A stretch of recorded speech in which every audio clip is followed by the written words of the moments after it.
Bonjour tout le monde, j'espère que vous allez bien. Moi en tout cas ça va super bien car je suis de retour dans un parc Disney, mais cette fois-ci à Disneyland Paris pour le week-end du semi-marathon. J'adore les événements Run Disney. J'ai participé à 3 de ceux-là, ou disons 2,5, mais ça je vais revenir à la fin. Mais ça reste qu'en janvier prochain pour le Walt Disney World Marathon Weekend, ce sera la 25e édition et qu'il y a peu de temps, en septembre, après la première année de succès, Disneyland Paris a offert sa 2e édition de son semi-marathon. Pour ces anniversaires de Run Disney, un épisode s'imposait et c'est avec plaisir qu'on découvrira le tout ensemble. La compagnie Disney et Walt lui-même accordaient une place importante pour la pratique de sport dans la vie de tous les jours. De son côté, Walter pratiquait régulièrement le polo, en plus de dévaler des pentes de ski une fois de temps en temps pendant la saison. D'où le projet de Mineral King Valley, mais je vais pas rentrer là-dedans car on pourrait y consacrer un épisode complet. Et même avant l'ouverture de Walt Disney World, donc entre 1965 et 1971, on prévoit l'établissement de 2 terrains de golf dans la phase 1 du Florida Project, les terrains Palm et Magnolia, toujours présents aujourd'hui. Et avec le temps, un événement annuel s'est créé pour ce terrain, le Walt Disney World Open Invitational. Donc on voit déjà que l'idée d'organisation de compétitions sportives est promue par Disney. On fait un bond dans le temps, et au début des années 90, la division Parks and Resorts cherche le moyen d'encourager la bonne condition physique des Américains. On parle peut-être d'un événement sportif qu'on voudrait intégrer dans l'un ou l'autre des 3 parcs de l'époque, mais si on veut la participation du grand public, c'est vers la course qu'on s'enligne. En effet, à part une paire de souliers confortables, les prérequis ne sont pas si nombreux que cela pour participer à ce sport. On est en 1994 et c'est cette année que Disney a tenu le tout premier Walt Disney World Marathon. Voici la carte de la toute première course. On commençait au nord d'Epcot, Epcot Center que ça s'appelait à l'époque. On descendait vers le sud en passant dans les parcs Epcot Center et ensuite non loin à côté Disney MGM Studios. En montant, les 5588 coureurs traversent toute la propriété pour arriver au Magic Kingdom et lorsqu'on redescendait, on bifurquait dans une route se rendant nulle part pour remonter et enfin revenir à notre point de départ. Bon, il ne se rendait pas vraiment nulle part ce chemin-là car 4 ans plus tard, c'est Animal Kingdom qui a ouvert à cet emplacement. Mais attention! À ce moment dans l'histoire, on n'est pas encore en train de parler d'événements Run Disney. Cette course est la première de ce qu'on appelle le Disney Endurance Series. Pour l'anecdote, la seconde édition permettait aux coureurs de traverser le parc Blazer Beach à la course pour promouvoir leur tout nouveau parc aquatique. C'est dommage qu'on n'ait plus ça car ça fait très longtemps que le circuit classique du marathon traverse chaque parc ainsi que l'ESPN Wild World of Sports. Mais bon, après ce fameux premier marathon de Disney, un deuxième est planifié et cette fois-ci c'est à Disneyland en Californie qu'il sera couru, en plus d'une course plutôt familiale de 5 km. Un peu plus différent car il n'y avait qu'un parc à l'époque, les coureurs du marathon traversaient Disneyland et faisaient le tour des différents complexes sportifs d'Anaheim. Ce qui a popularisé cette course californienne est qu'elle s'est déroulée juste 3 semaines après le marathon officiel de Los Angeles, alors le grand public la considérait un peu comme une suite à la première. Dans le monde des sports Disney, on a de la nouveauté au fil du temps. En 1995, le Walt Disney World Speedway ouvre ses portes et accueille les NASCAR et autres organisations de courses automobiles. Au passage, la piste a fermé au mois d'août 2015. Sinon, 2 ans plus tard, en 1997, le Disney Wide World of Sports, l'ancien nom pour l'ESPN Wide World of Sports, ouvre au public. Avec tous ces éléments de sport, on crée en 1998 une division des Disney Parks and Resorts. Elle se nomme Disney Sports Attractions et un peu plus tard, une petite modification au nom, ce sera rendu Disney Sports Enterprises. Et en revenant à nos courses, toujours en 1998, le premier demi-marathon de Donald est couru exactement le même jour que le Walt Disney World Marathon. On n'étale pas encore l'événement sur une fin de semaine au complet. Donc, on a vu des marathons complets, des semi-marathons et une course de 5 km. Eh bien, le premier 10 km maintenant se nomme le 10K Disney Classic Race et a lieu en octobre 1999 comme course unique de cet événement. Rendu dans les années 2000, les Disney Endurance Series deviennent vraiment un terrain d'essai pour tout et n'importe quoi en matière de course. En 2003, on a le premier Disney Inline Marathon, un marathon en patin à roues alignées. Ça n'a pas duré longtemps car en 2005, on y a ajouté une version semi-marathon et dès 2007, il y avait la dernière édition. Un autre qui a duré encore moins longtemps est le Florida Half Ironman Triathlon and Family Festival, un événement de 2 jours comprenant un demi-Ironman, des courses pour enfants et un expo. Si vous ne le saviez pas, un Ironman comprend 3 sections. De la nage, du vélo et de la course. Donc, un demi à Disney World, ça nous prend quand même de la nage, du vélo et de la course. Voici le programme. L'expo a lieu à l'hôtel Contemporary Resort, alors c'est là aussi que les départs se feront. On plonge dans l'eau à partir de la plage et on se rend tout de suite vers le Seven Seas Lagoon. Après un petit parcours, on débarque à Magic Kingdom et c'est devant l'entrée sous le monorail que les athlètes prendront leur vélo pour se rendre jusqu'à Epcot où la transition vélo-course se fera et les 10 km à parcourir à pied se feront au travers de World Showcase et de Future World. Ça avait l'air bien intéressant et original tout ça, mais il y a un petit détail qui me titille un peu si je peux m'exprimer ainsi. Ils allaient dans l'eau du Seven Seas Lagoon. Ce n'est pas là qu'un alligator a tué un jeune homme dans les dernières années. Ouais, bref, pas étonnant que ça n'a duré que 2 ans, en 2004 et 2005. Un petit retour à la normale s'impose et des événements de course sont ajoutés par-ci par-là au fil des ans, à la fois à Disneyland qu'à Walt Disney World. En 2006, il y a l'inauguration du tout premier challenge de l'histoire de Run Disney, le Goofy Race Challenge. Et c'est à cette occasion que les courses du semi et du marathon complet sont courues à une journée d'intervalle, car le challenge consiste à courir les deux. Au fil des années, une course de 5 km est ajoutée au week-end, en plus de courses pour enfants et du Health and Fitness Expo au Wide World of Sports, ce qui créa du même coup l'officiel Walt Disney World Marathon Weekend. En 2012, on fait du nouveau pendant cette fin de semaine avec le Chip 'n Dale Marathon Relay. En équipe de 2, on court un marathon au complet avec un relais à mi-chemin. Donc chacun court un semi-marathon si on fait le calcul complexe. L'expérience ne sera jamais renouvelée car il pouvait être difficile de retrouver l'autre membre de son équipe quand il y a une masse de, disons, 5000 personnes qui attendent au milieu de la piste. En 2014, on ajoute à cette grande fin de semaine une course de 10 km de mini, en plus du Dopey Challenge si on complète les 4 courses pour un total de 78,3 km en 4 jours. C'est quand même beaucoup quand on prend le temps d'y penser. Bon, là, on parle beaucoup de Walt Disney World et Disneyland en est jaloux, mais lui aussi a son week-end officiel qui s'est développé avec le temps et qui a aussi commencé en 2006. Et de nos jours, on y retrouve un demi-marathon, un 10 km, un 5 km et les fameuses Kids Races. Le Dumbo Double Dare est aussi arrivé comme challenge si on complète à la fois le semi-marathon que le 10 km de Disneyland. Walt Disney World réinnove à nouveau et ajoute une nouvelle course sous forme d'extension au Marathon Weekend. C'est le Castaway Cay 5K en 2015, un circuit de 5 km qui prend place sur l'île privée de Disney pendant la seule croisière Disney Cruise Line de l'année qui s'allie aux événements de course. Le Castaway Cay Challenge, quant à lui, est lorsqu'on effectue une course du Walt Disney World Marathon Weekend et le 5 km de Castaway Cay. Bon, je sais, je passe beaucoup d'événements comme le Wine and Dine Half Marathon de Walt Disney World ou le Tinkerbell Half Marathon de Disneyland, mais ne vous inquiétez pas, je vais y revenir. Mais là où je veux vous amener est à ma course chouchou que je n'ai malheureusement jamais eu l'occasion de faire. C'est l'Expedition Everest Challenge, créé en 2012. C'est une course de 5 km unique en son genre.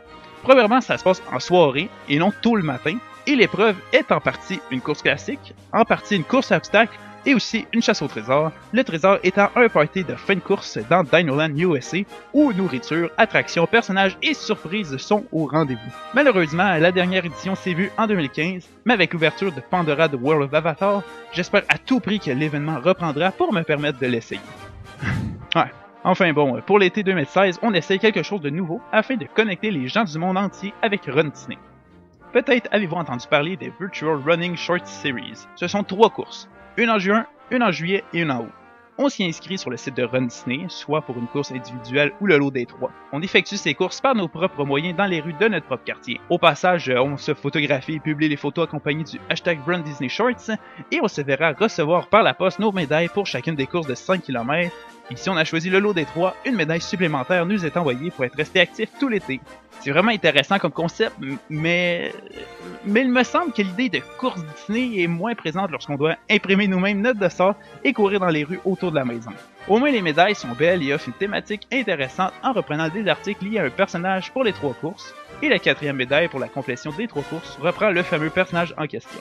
Pour revenir aux événements traditionnels, il ne nous reste que la nouveauté la plus récente à traiter, l'apparition du premier week-end Run Disney à l'international. Je parle bien ici du Disneyland Paris Half Marathon qui a lieu en septembre depuis son inauguration en 2016. Le tout nouvel événement comportait originalement 3 courses. Le Disneyland Paris Val d'Europe Half Marathon, courant dans les parcs, le Disney Village et autour des différents hôtels, le Disneyland Paris 5K Run courant dans les parcs et le Run Disney Kids Races pour les enfants uniquement au Disney Village.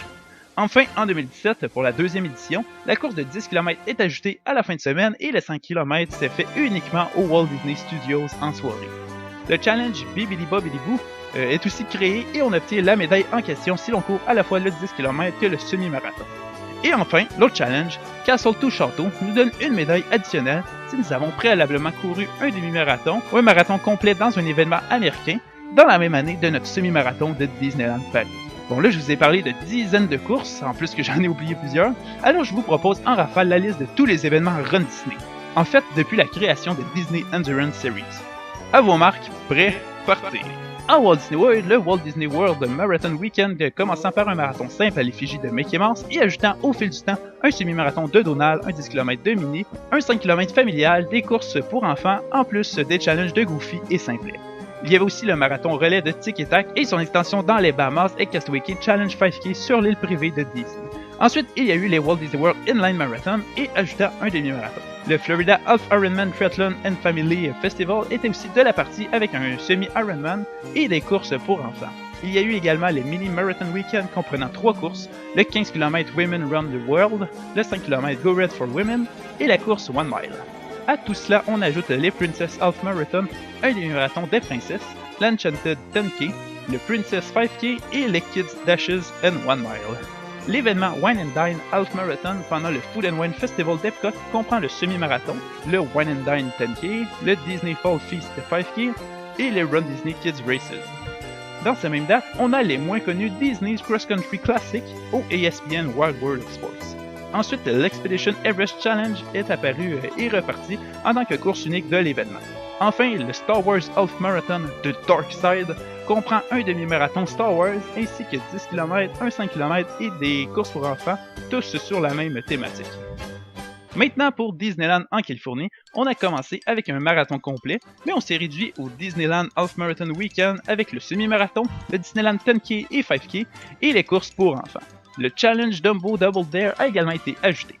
On précisera qu'une version Pixar a eu lieu au début septembre 2017. Aussi, au lieu de l'événement des princesses à Walt Disney World, ici c'est le Tinkerbell Half Marathon qui le remplace, encore une fois avec le demi-marathon, le 10 km de la Fée Clochette, le 5 km du pays imaginaire et les courses pour les enfants. À l'ouest du Mississippi, on a le droit, alors les Avengers Super Heroes Half Marathon prennent le contrôle de Run Disney pour le semi-marathon des Avengers, le 10 km de Thor ou Doctor Strange à l'époque, le 5 km de Spider-Man ou Captain America à l'époque et les Kids Races. Enfin, pour la Californie, il ne nous reste que le Star Wars Half Marathon de Lightside. Au lieu d'être le côté obscur comme à Walt Disney World, ici c'est le côté clair de la force qui prend le dessus. Même pattern, demi-marathon, 10 km, 5 km et course pour enfants. Pour Disneyland Paris, on a commencé avec le Disneyland Paris Val d'Europe Half Marathon, le Disneyland Paris 5K Family Run et les Run Disney Kids Races. Et le Disneyland Paris 10K a été ajouté pour la deuxième édition. Les deux challenges qu'on y a sont les Bibbidi Bobbidi Boo et le Castle to Château. Finalement, on a les Virtual Run Short Series comprenant 3 courses de 5 km à effectuer par nous-mêmes à la maison. La première édition a eu les courses du soulier, des shorts et des gardes de Mickey, et la deuxième édition c'est le collier à chien, le bol à chien et la niche de Pluto comme thématique. Je sais qu'il y en a parmi vous qui sont curieux et qui aimeraient savoir quelle course Run Disney que j'ai eu la chance de couvrir dans ma vie, quel événement j'ai pu participer. Et ma première, c'était en 2011 avec ma famille. On s'est donné un défi de courir un 5 km. Donc, on s'est inscrit au Walt Disney World Marathon Weekend, la grande fin de semaine officielle de Run Disney en Floride. Puis, nous avons réussi notre défi. Nous avons couru le fameux 5 km. À l'époque, la thématique, c'était le Buzz and Woody's Best Friends. Donc, voilà ma médaille. À l'époque, il était en caoutchouc. Maintenant, ils sont rendus en métal. Mais bon. Et puis, la prochaine course que j'ai faite, ça a pris quand même un peu de temps avant qu'on commence à courir, qu'on a eu l'idée de se donner un autre défi. En fait, cette fois-ci, c'était ma soeur, mon frère et moi. On s'est dit qu'on allait courir un demi-marathon. C'est vraiment un défi beaucoup plus grand pour nous. Et puis, on s'est rendu à l'événement. Encore une fois, c'était pour Walt Disney World Marathon Weekend, donc en début janvier. Et puis, nous avons reçu notre médaille. Donc, on est allé à l'expo avant, au ESPN, le Wild World of Sport. On était super excités. Puis, la veille de la course, on apprend que c'est annulé. Donc, bon, évidemment, on a été un peu déçus, mais c'était principalement pour la sécurité des guests qui vont courir, des cast members qui organisent la course, parce que, au fond, il y avait de mauvaises conditions climatiques. Il annonçait de l'orage, mais de la grosse orage. Donc, en Floride, des fois, on connaît la météo avec des pluies torrentielles, si on veut. Donc, ils ont annulé l'événement. Donc, comme je le disais, on a été déçus.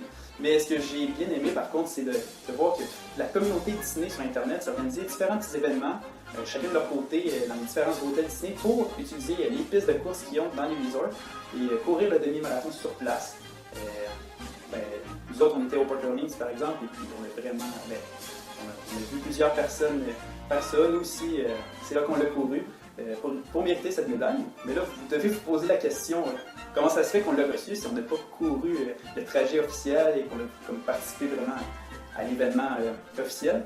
Bien, sur la publication qu'on a vue sur Facebook qui disait que c'était annulé à cause de mauvaises conditions climatiques. Il disait qu'on devait se rendre au ESPN Wild World of Sport, là, où il y avait l'expo, le lendemain pour se faire rembourser le montant qu'on avait payé au départ. Donc, ils ont donné une carte à Disney avec le montant. Et puis, ils nous ont remis notre médaille de toute manière, de toute façon, il n'y allait rien faire avec. Donc, c'est ça, mais on a vraiment décidé d'aller courir cette course-là quand même pour vraiment mériter cette médaille-là. Puis, ceux qui faisaient le GoFish Challenge, le GoFish Challenge, mais les autres aussi, ils voulaient courir le 21,1 km pour vraiment mériter cette médaille. Mais là, on était quand même un peu insatisfaits, si on veut. Il manquait quand même une course. On voulait quand même courir dans les parcs. C'était un peu. Ça faisait partie du défi. Bon, le projet, c'était ça. De faire un événement validé officiel. Donc, on a commencé à regarder pour d'autres courses et on s'est rapidement souvenu qu'en septembre 2016, juste un peu avant, il y avait eu la première année, la saison inaugurale du semi-marathon à Disneyland Paris. Donc on s'est dit, étant donné qu'il allait faire une deuxième année en 2017, on s'est dit, on va aller le faire, pourquoi pas, on s'est arrangé avec le travail, l'école, aussi, tout ça, on pouvait participer à ce voyage-là. Et puis nous avons fait notre course finalement. On a pu s'inscrire, avoir notre dossard. Puis cette fois-ci, il n'a pas été annulé. Et nous avons effectué notre course. En plus, c'était pour le 25e anniversaire de Disneyland Paris, donc c'est une raison de plus de faire ce voyage-là. Ça faisait longtemps qu'on n'était pas allé. Donc, je suis vraiment content. C'était une expérience assez unique, courir dans le parc Disneyland, en Walt Disney Studios. Même le trajet se rendait plus loin dans les hôtels partenaires, et nous autres, on résidait là.